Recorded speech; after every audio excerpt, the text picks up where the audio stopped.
previous lecture we have started a discussion of the very important parameter of a drift diffusion model, namely the mobility.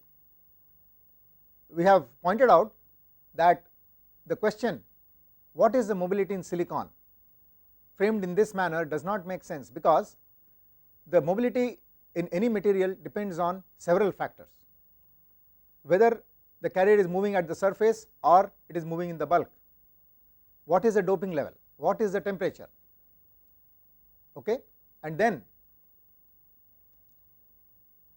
even beyond that whether it is an electron or a hole and so on.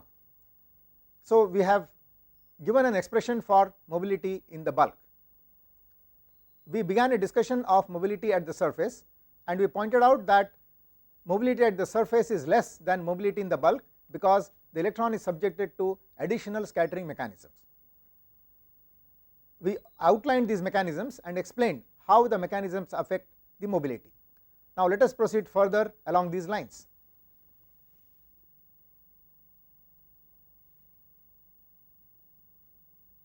So we are talking about mobility in inversion layers. These were the mechanisms that we had outlined which affect the mobility.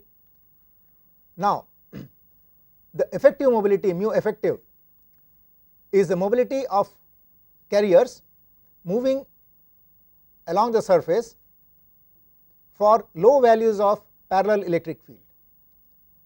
Okay. So in fact this mu effective is the mu naught or low field mobility of the bulk corresponding to the low parallel electric field affected by the presence of the perpendicular electric field and presence of charges and so on, surface charges, surface states, and also surface roughness. So we said that this surface is not smooth, it is rough. So presence of all these affect the mobility. Now the important point to note is that the surface scattering mechanisms depend on an effective value of perpendicular electric field. So with reference to this diagram here,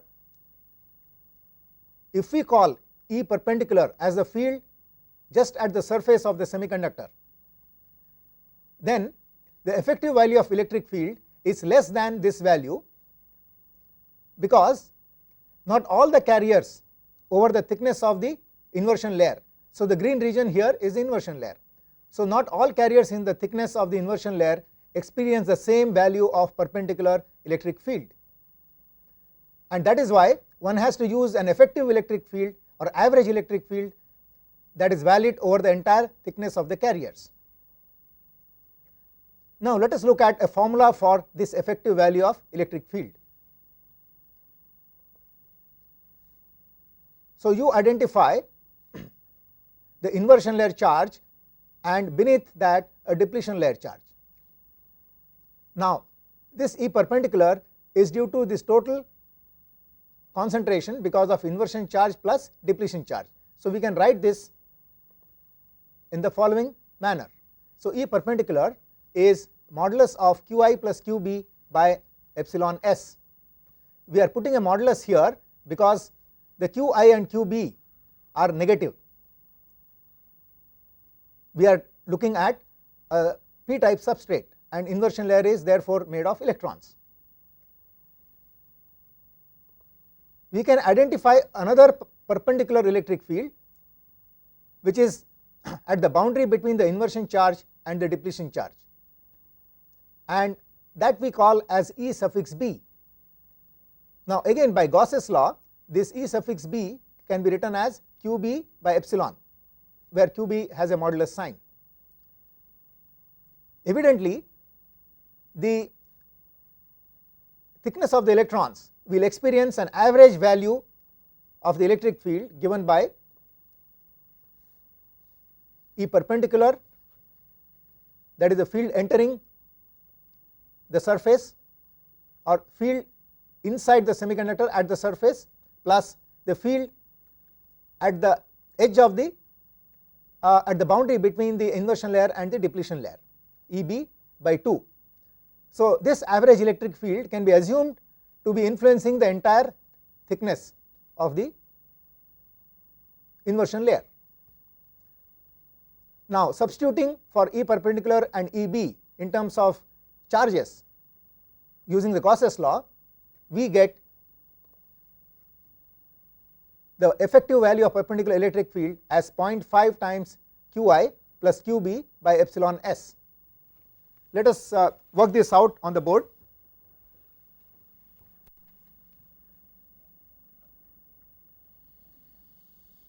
So, this is your inversion layer, and let us say beneath this you have the depletion layer. If I plot the charge picture, the modulus of the charge, right, versus distance x, then the picture would be something like this.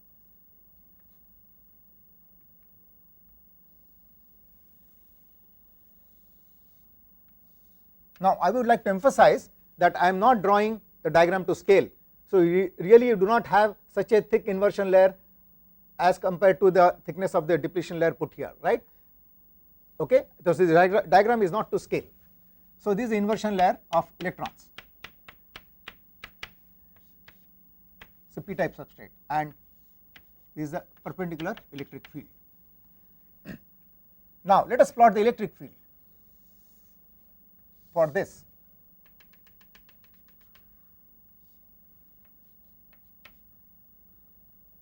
So, your electric field will vary almost linearly in the depletion region, and then it will increase something like this, and this is the perpendicular electric field at the surface according to our symbolism, and this is the field EB, that is the field here.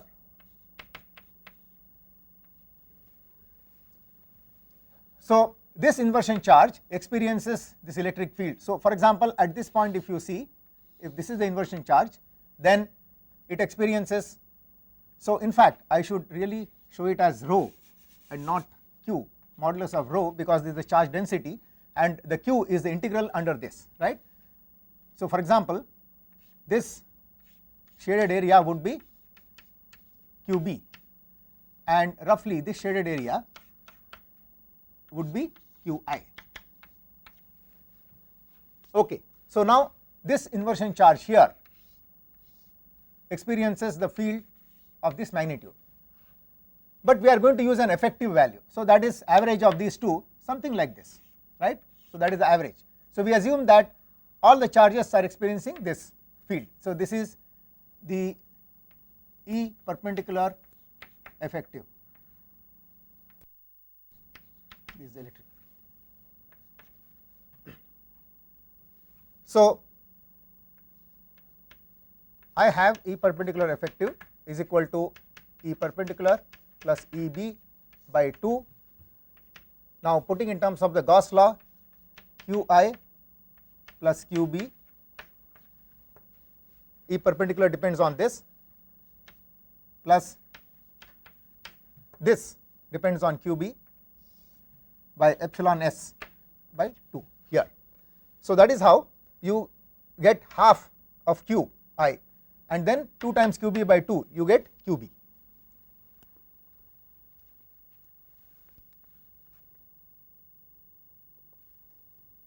Now, using this effective electric field, let us plot the behavior of mobility. So, again we are using a log plot, log of effective mobility versus log of effective electric field, because we shall find that the various scattering mechanisms, because of them the mobility behavior will turn out to be a power law function of this electric field. That is why we are choosing log plot, where the various segments would turn out to be straight lines. Now, we start with the mobility in the bulk. So, this is resulting from impurity and phonon scattering in the bulk.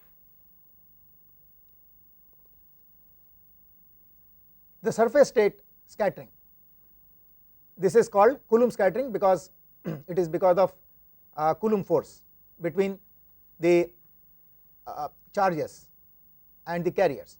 Now this goes according to this formula. So we are accepting this result from quantum mechanics. Now clearly this theta 1 power would be positive because the mobility would decrease as these charges increase. On the other hand, the power of perpendicular electric field here gamma 1 is positive. This means that mobility increases with this value of effective electric field. That is why you see this curve rising as a function of log of effective perpendicular electric field. Now we have explained this in the previous lecture, that this is because of the screening effect of carriers. So in terms of our diagram here, when you increase this perpendicular electric field, you also increase the effective electric field, perpendicular effective electric field. Now more and more carriers gather. So in an approximate manner we can imagine that the thickness of the inversion layer is going on increasing. Now as a result, what happens is, supposing now you have some charges here which are scattering. Now these charges, the electric field from these charges will terminate on electrons here.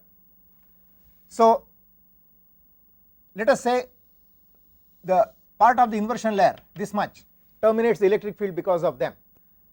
Then the inversion layer beneath has no effect of these charges have no effect on the inversion layer beneath, because the field from there has terminated. So we say that this inversion layer, this part of the inversion layer has screened the charges which cause scattering. Therefore this thickness of the inversion layer is not affected by this scattering because of this, and therefore this mobility will be higher. So overall mobility of this inversion layer would be higher and higher, because more and more part of the inversion layer will be unaffected by this charge when you increase this inversion charge, and inversion charge increases when you increase this electric field, and therefore effective mobility that you see increases. Now this line will shift parallelly down if your surface states increase in concentration. Now because of phonons, the mobility falls as a function of the effective electric field. This is because the carriers are accelerated towards the surface by the perpendicular electric field, we have explained, and therefore there are more chances of scattering from the phonons at the surface. So more acceleration for higher perpendicular electric field, and so more scattering. So mobility falls. Now as the lattice temperature increases, then this line shifts parallelly down. This is like the bulk phonon scattering, right? Even there the mobility falls as temperature increases. The surface roughness also increases the scattering, and therefore the mobility falls according to this power law. Gamma 3 is positive, so you have the mobility falling here. Now these lines are all placed in such a way that you see that for low electric fields the Coulomb scattering seems to be important. Then for intermediate range here the Coulomb scattering, the surface phonon scattering is important, and then for higher electric fields the roughness scattering becomes important. Now we can put all these things together like we did in the case of the mobility behavior as a function of temperature. Even there we had a log-log plot, and we had two segments, and then the overall effect was a curve that was asymptotic to these two segments. So we can adopt a similar strategy here, and the overall curve would turn out to be asymptotic to this segment. So it would look something like this. Now this is because we have remarked how mobility because of several scattering mechanisms can be expressed. So you recall we said you can use the Matthiesian rule. So 1 by the mobility, overall mobility because of several scattering mechanisms, is equal to 1 by mu 1 plus 1 by mu 2. So in this case we can put here Coulomb, surface Coulomb for example, and surface phonon plus 1 by mu surface roughness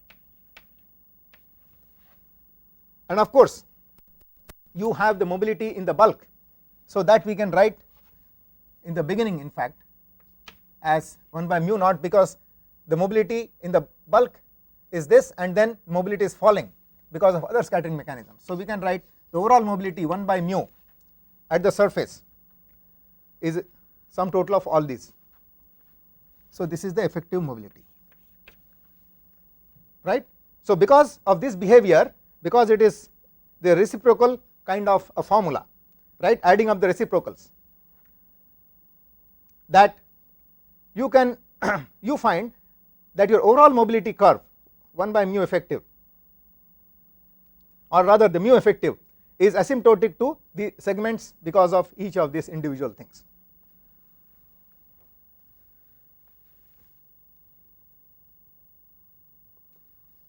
Let us look at some practical data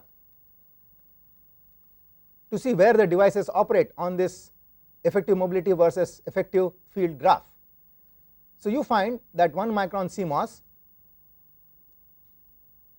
which is a thing of the past actually now. So for these devices the surface phonon behavior was important, surface phonon scattering. You can see this segment.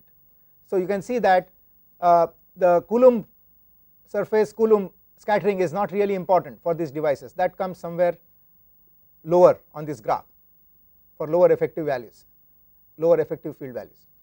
On the other hand, what could be called as modern CMOS is moving towards the right on this graph. So 0.1 micron CMOS, you see you are at the borderline here of surface phonon scattering and surface roughness scattering, and as you move towards the right and as the channel length of the CMOS devices decreases, the surface roughness scattering is what becomes important. So really one needs to have a formula for this range of effective mobility versus effective electric field behavior.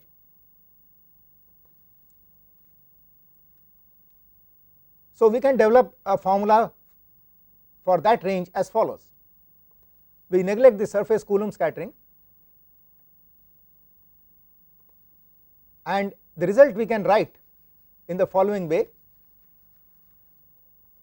So this is the bulk mobility, and the sum total of these scattering mechanisms 1 by mu s phonon plus 1 by mu s roughness, both of these scattering mechanisms, the scattering increases with effective electric field and therefore they can be clubbed together, okay. And then there is a constant of proportionality coming here. So what I can do is I can put the same 1 by mu naught here in the multiplication factor and adjust this E naught to take the effect of this mu naught into account and write the constant. Now let us look at this part.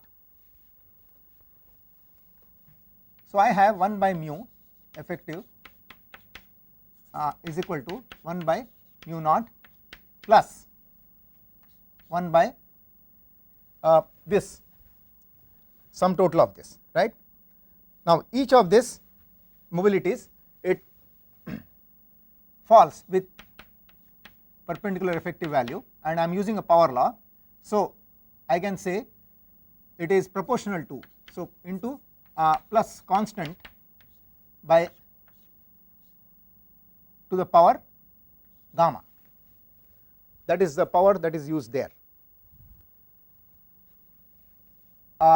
It falls, so really it is minus gamma, okay, because the mobility here falls with E perpendicular effective. Now how do I write this constant? So what we are doing is we write this constant, we multiply by mu naught and divide by mu naught, and this entire part we are writing it as E naught to the power gamma, so that I can take this 1 by mu naught out and the inside part will become a simple relation like this, and this can be identified as a critical electric field beyond which this perpendicular effective electric field has influence. And this electric field can be obtained from measurements. So that is the approach that is taken, and that is how you get this formula.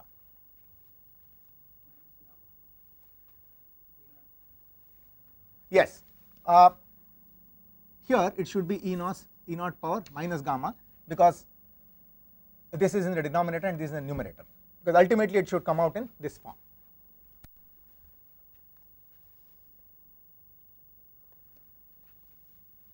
So now this formula can be written in this fashion for mu effective,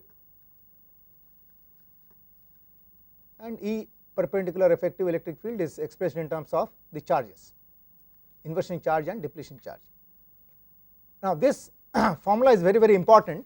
It is called the universal mobility formula, because you can see that Qi is a function of the gate voltage in a MOSFET.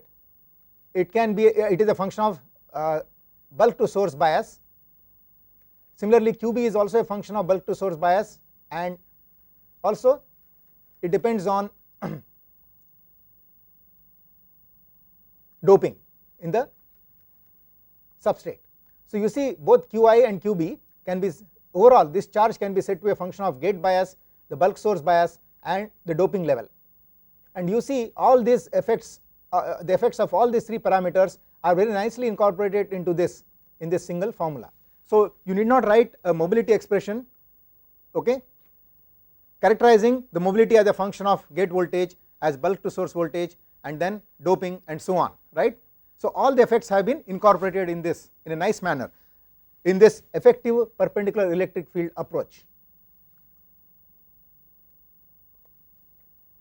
These are the values, typical values of E naught and gamma. So you see that the critical electric field is of the order of megavolt per centimeter. So this means that once your perpendicular electric field is equal to E naught, you see mobility falls by a factor of 2. That is the significance of this E naught, the critical electric field. Now here is an assignment for you. Calculate the field in the oxide and effective mobility in an n-channel MOSFET having the following parameters. So the MOSFET has an n plus polysilicon gate, oxide thickness is 100 angstroms, the fixed charge is 5 into 10 power 10 per centimeter square, it is the number of fixed charges. Then substrate doping Na is 1 into 10 power 17 per centimeter cube, channel length is 1 micron, channel width W is 5 microns, and temperature is 300 K. So bias conditions given are gate source voltage 3 volts, drain source voltage 0 volts. So MOSFET is not really carrying a current, so for this condition the expressions are somewhat simple. So that is why VDS has been set to 0, and bulk source bias is minus 2 volts. In the first level course you have done you have studied the MOSFET up to some level, and that understanding is sufficient to solve this problem. Now let us look at the saturation velocity. Okay, so you will recall that on the mobility versus electric field curve, the two important parts were the initial slope. So this is mobility versus electric field. Here this is parallel electric field.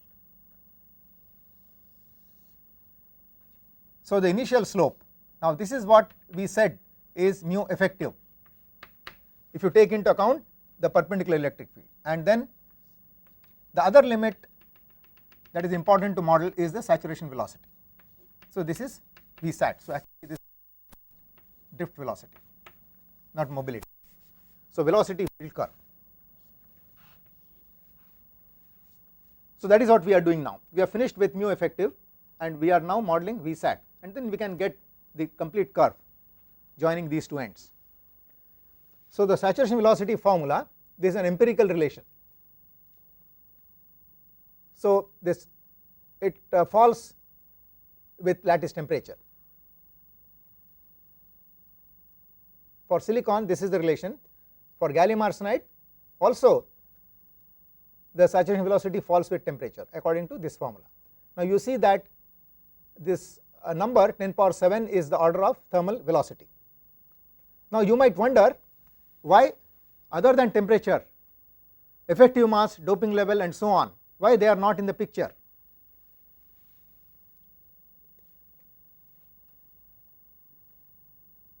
So it is found that the saturation velocity of electrons V n sat and holes V p sat are approximately the same and primarily a function of lattice temperature, because at such high carrier velocities Coulomb scattering, surface scattering and effective mass, all these become unimportant, because the carrier velocities are high.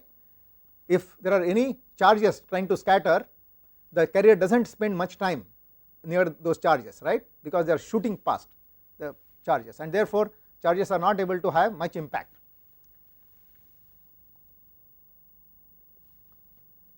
Now let us get the complete field dependent mobility model. Now for silicon we said that there is no velocity overshoot beyond the saturation value, so it is a smooth curve joining these two ends. The slope for low values of parallel electric field is mu effective, it is a function of the perpendicular electric field. So this line is straight line, equation is mu effective into E parallel. The complete drift velocity expression is mobility, which is a function of both E parallel and E perpendicular multiplied by the parallel electric field. So this is the so called field dependent mobility, which depends on both parallel and perpendicular electric fields. Mu effective is mu naught when perpendicular electric field, the effective value of perpendicular electric field is 0. The parallel dependent mobility model, the E parallel, parallel electric field dependent mobility model derived from momentum energy balance equations can be modified empirically to express the results that we have got, okay, here. So you will recall that when we derived the field dependent mobility model from the balance equations, momentum balance and energy balance equations, we did not take into account the perpendicular electric field and the scattering because of surface and so on. So that is why we may have to use some empiricism. So we will use the form of the expression that we have got there, but adjust the powers and so on. Now this is what is the resulting expression. So the mu, taking into account both parallel and perpendicular electric fields, is given by the effective mobility multiplied by this term, which consists of the parallel electric field divided by saturation velocity by mu effective raised to the power beta, and 1 plus this quantity, the whole thing is raised to the power minus 1 by beta, and the effective mobility is given by this formula. This we just now saw a few minutes ago. Let us look at this equation. Okay, how do we get this? Now to get the velocity field expression, it is very useful to work with the reciprocals,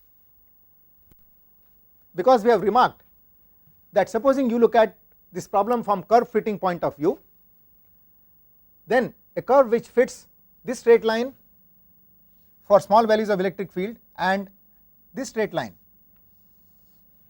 horizontal straight line for large values of electric field, right, can be easily written as follows: 1 by Vd is equal to 1 by this initial segment for small values of electric field, and that is mu effective into E parallel. So that is expression for this linear segment, plus 1 by the expression for the other segment, the other asymptote, that is V sat. Now notice why does this approach work? Because when your V sat, when your electric field is very, very small, then this quantity is large, this dominates over this, so this falls off, and therefore you get Vd, so this falls off, and so you get Vd is equal to mu effective into E parallel. On the other hand, when this E parallel becomes very large, then this quantity falls off, so you have Vd equal to approaching V sat. Now that is a nice thing about this formulation of the equation. Okay. Now this approach can be used to actually fit a curve if you know the asymptotes, various asymptotes of the curve. So we can put all those segments in the denominator, right, and add up like this. Now the issue is how smoothly does this curve make a transition between this straight line and that straight line. So this corner here, right, now that can be controlled by raising this, each of the terms, to a power.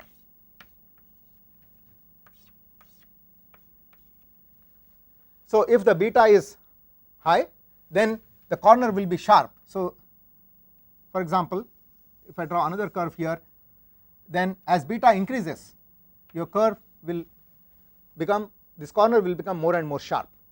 That is how the beta controls the corner.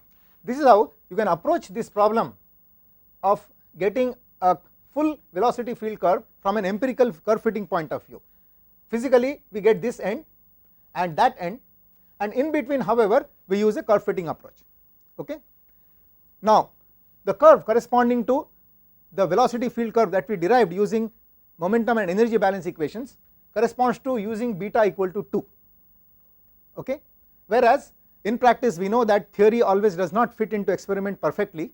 So we can adjust these values of beta to get a match between theory and experiment. Now you can easily see that this expression can be written as, so I will remove this beta and put it on this side as 1 by beta, and so I get the Vd equal to, so in fact I can do it here. So if I put Vd here, all that I have to do is put this as to the power minus 1 by beta. Now if I transform this further, I take this mu effective E parallel out, I will get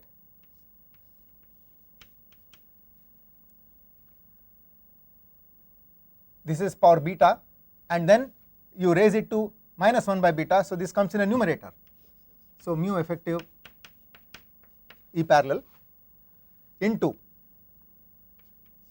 1 plus mu effective E parallel by V sat power beta to the power minus 1 by beta. So now further here I could push this mu effective in the denominator and write this as V sat by mu effective. The idea in writing it like this is to recognize that this has the dimensions of an electric field, a critical electric field. Now from here I am getting an expression for velocity versus the parallel electric field. The perpendicular electric field is contained in mu effective, and this is a so called critical electric field that one can use.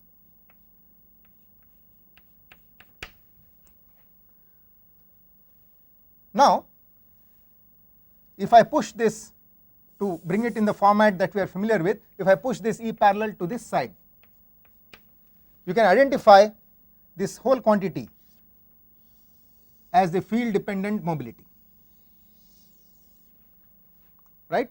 So this is the so called mobility mu function of E parallel and E perpendicular, because your expression is drift velocity is equal to mobility, field dependent mobility into parallel electric field.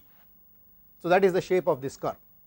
So this is how, if you develop the expression for drift velocity using the reciprocal approach, right. So write 1 by Vd equal to 1 by the one asymptotic segment plus 1 by the other asymptotic segment, and then you can get the expression very easily. So both expressions for mobility for number of scattering mechanisms and the expression for drift velocity as a function of parallel electric field, so both can be arrived at using this approach where you put the various terms in the reciprocal So you start with this kind of form of an equation and then you manipulate to get the expression of your interest. So in silicon at 300 K the parameters are beta n, for electrons it is 2. So your equation developed from momentum energy balance equations seems to work well. However, for holes that power of 2 does not work that well, and it has been found an empirical adjustment to 1 is gives you a better fit with the measured data. Now we can use the empirical curve fitting approach to develop a model for the velocity field characteristics in gallium arsenide. So we consider the velocity field characteristics of electrons, because in gallium arsenide the hole mobility is very poor, and so one really does not make devices with which depend on the hole current.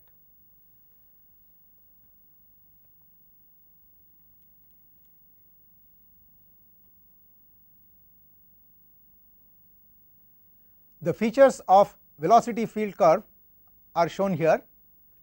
The curve rises linearly for small values of E parallel as in the case of silicon, but it overshoots the saturation velocity and reaches a peak at EP, electric field, and the value of the peak velocity is Vp, and thereafter for higher values of E parallel it decays to the saturation velocity. The linear segment here is of the form the effective mobility multiplied by E parallel. Now we have introduced some characteristic field parameters here. E alpha is the electric field until which the curve remains linear, the velocity versus electric field curve remains linear. The E critical is the field for which the velocity is equal to the saturation velocity. Now in this particular diagram E critical is less than E alpha, and therefore E critical is really a point in the linear portion of the curve. However, it can happen in some situations that E critical is more than E alpha, in which case the E critical should be regarded as the point corresponding to an extrapolated linear segment, where the extrapolated linear segment reaches saturation velocity. Now let us see how, in terms of the features shown in this diagram, we can develop an equation for the velocity field curve. So we are looking for a function which interpolates between the asymptotic limits Vd equal to mu effective E parallel, that is the linear segment here for E parallel very small, and Vd equal to V sat, the saturation value for E parallel tending to infinity, and importantly the deviation from silicon is that it must peak in between. So let us see how we can develop an equation like that.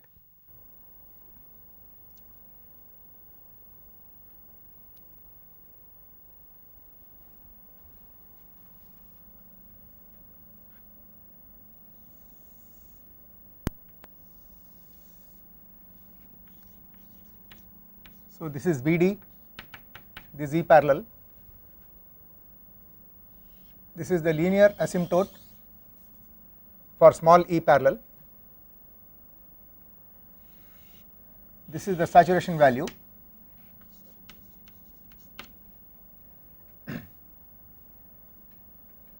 now we want to achieve a peak. We can choose a function which decreases like this as an asymptote. So the function we want to develop will start like this, it will reach a peak and then it will follow this asymptote for large values of E parallel. So in terms of this linear asymptote and this curved asymptote, we can use our reciprocal rule,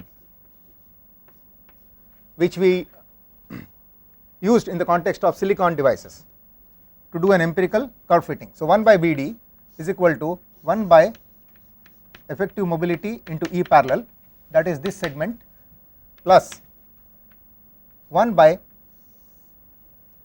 now the expression for this curved segment. Now what kind of an expression can we choose? There are many possibilities. Let us try a simple thing like this.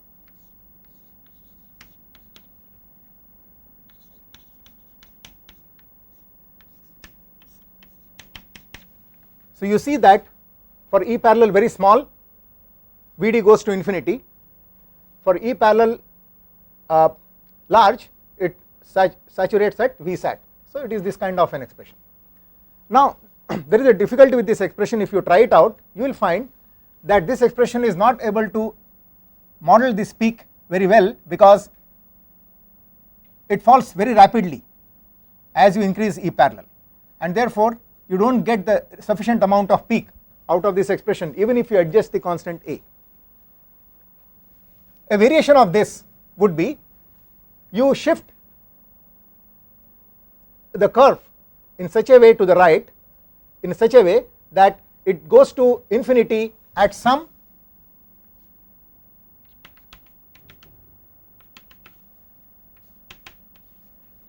field E alpha, which is more than this E alpha equal to E parallel equal to 0, right. So whereas this curve goes to infinity when E parallel is equal to 0, I want to shift this curve so that it goes to infinity at E alpha. Now how do I do that? So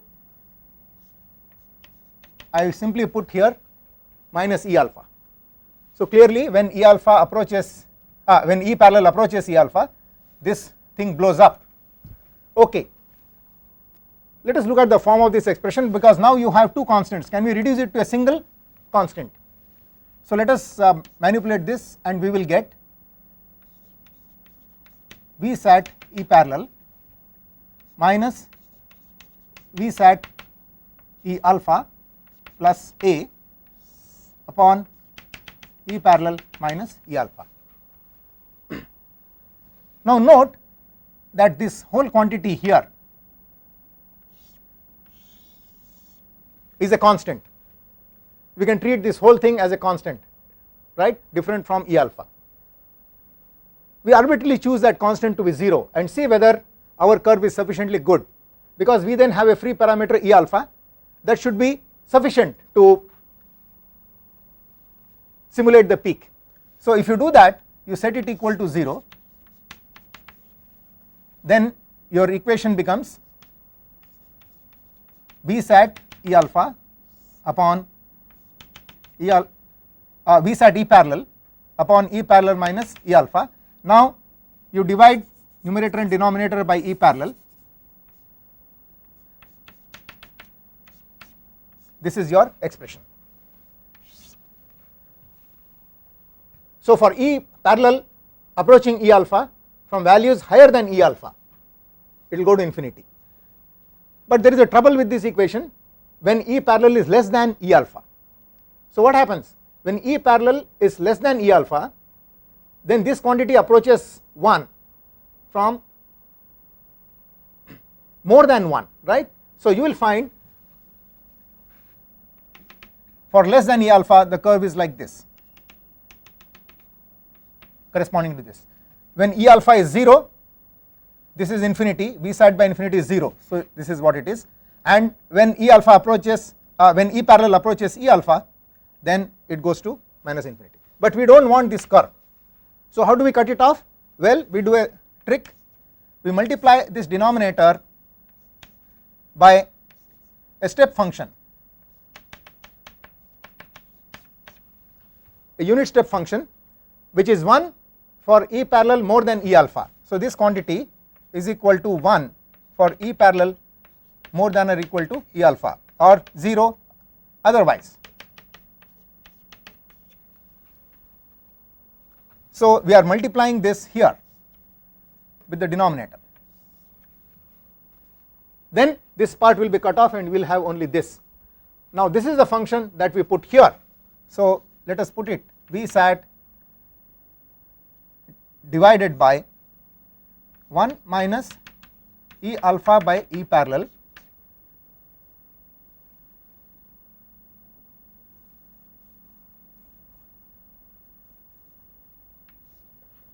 into the unit step.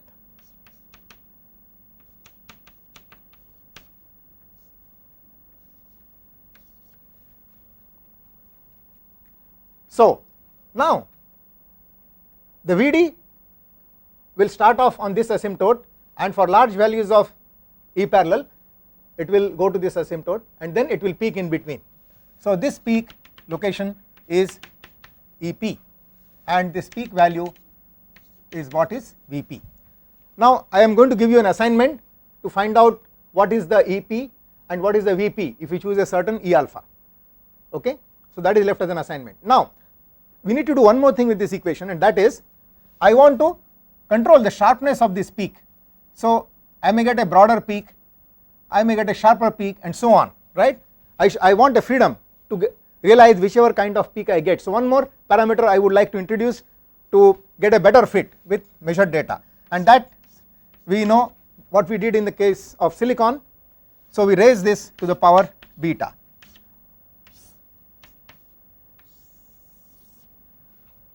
So, each term is raised to the same power. This is important because dimensionally otherwise the equation will not be correct. Now, this beta, if it is large, your corner will be sharp, it will push this peak up and make it sharp.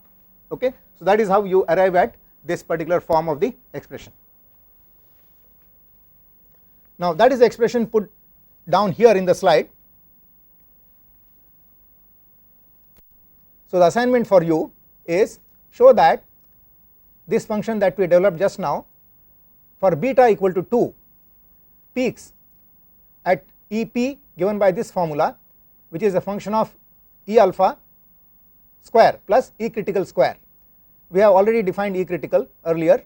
It is the electric field at which the linear segment leads you to a velocity Vsat divided by E alpha, and where E critical is Vsat by mu effective, and hence show that you can choose E alpha in terms of EP and E critical. Now, what is the significance of this expression?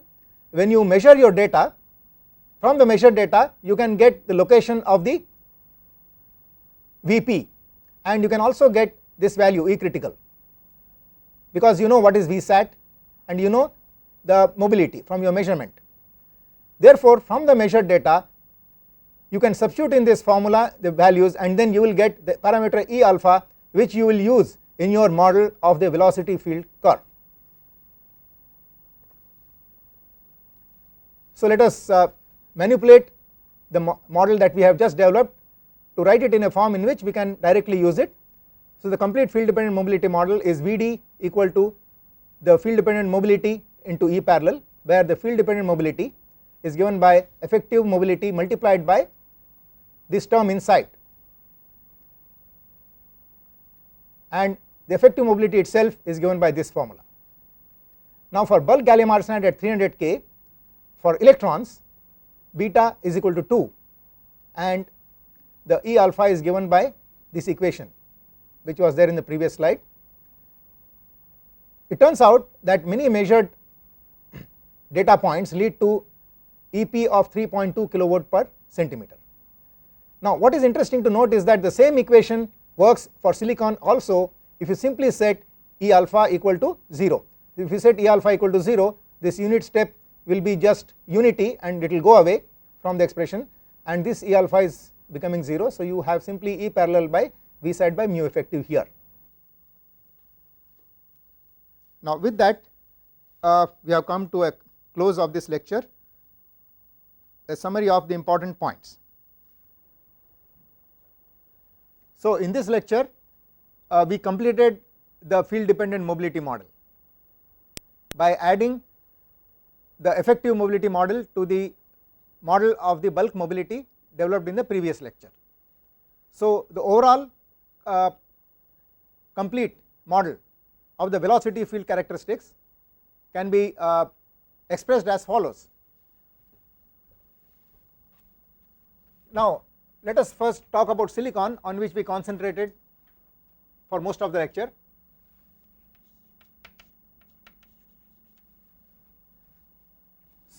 So velocity versus electric field characteristics, we said that you can write the expressions very conveniently using the reciprocal approach. So we write reciprocal of the drift velocity is given by 1 by the asymptote for small electric field, that is this, plus 1 by the asymptote for high electric fields, that is this constant line, and a parameter to control the sharpness of this curve at the corner.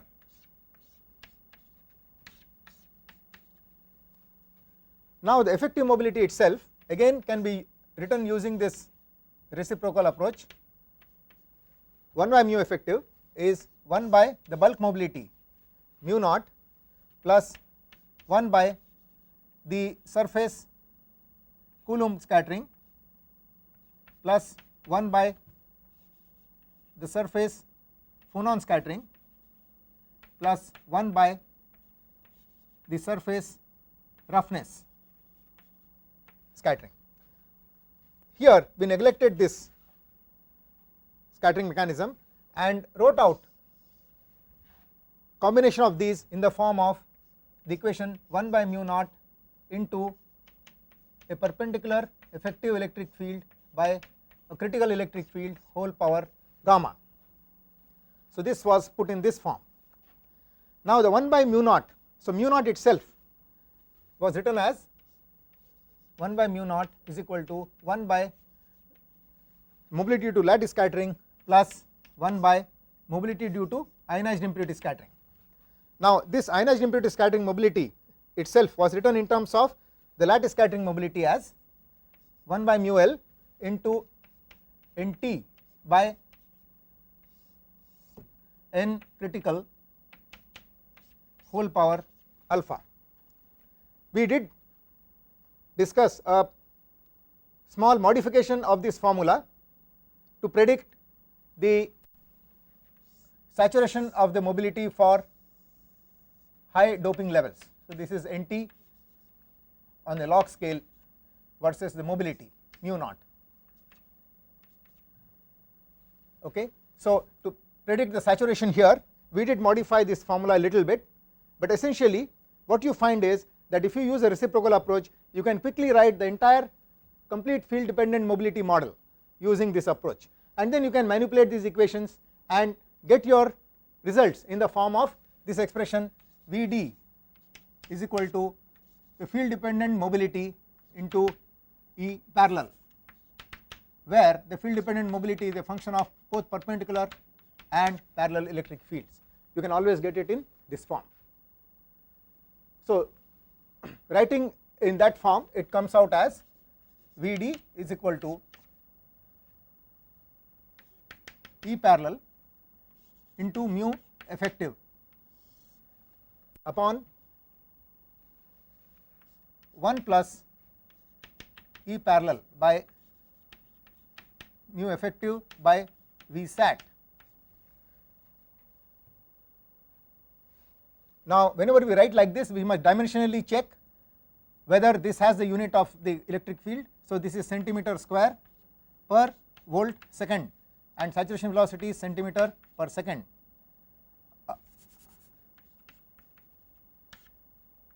So it comes out as centimeter per volt, whereas it should be volt per centimeter. So there is a mistake there. It should be V sat by mu effective.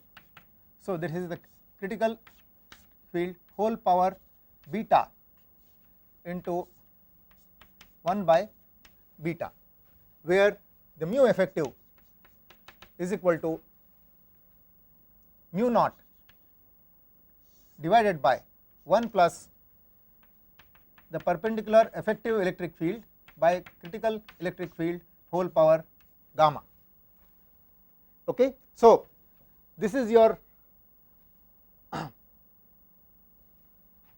final expression for the drift velocity versus the parallel electric field characteristics. In terms of the effective, perpendicular electric field that is given by 0.5 times the inversion charge plus the bulk charge by epsilon s with a modulus sign, where this perpendicular effective electric field is interpreted as follows. So this is your p type substrate and this is your inversion layer. So here your field is E perpendicular, at this point your field is EB, this is the depletion charge. So this field depends on inversion as well as depletion charge, and this field depends on depletion charge alone, and the effective electric field is average of these two. So that is the field experienced by the inversion layer on average, the entire inversion layer. So that is a summary of the present lecture. You must learn from this lecture how to write out the expression for velocity versus field when you use this format of writing quantities in terms of their reciprocals. That is one of the key things that you have to learn, how you can use this approach to empirically fit a curve once you know the asymptotes, asymptotic linear segments, how to fit a curve to asymptotic linear segments, because we use this approach also to develop an equation for the gallium arsenide velocity field curve, right.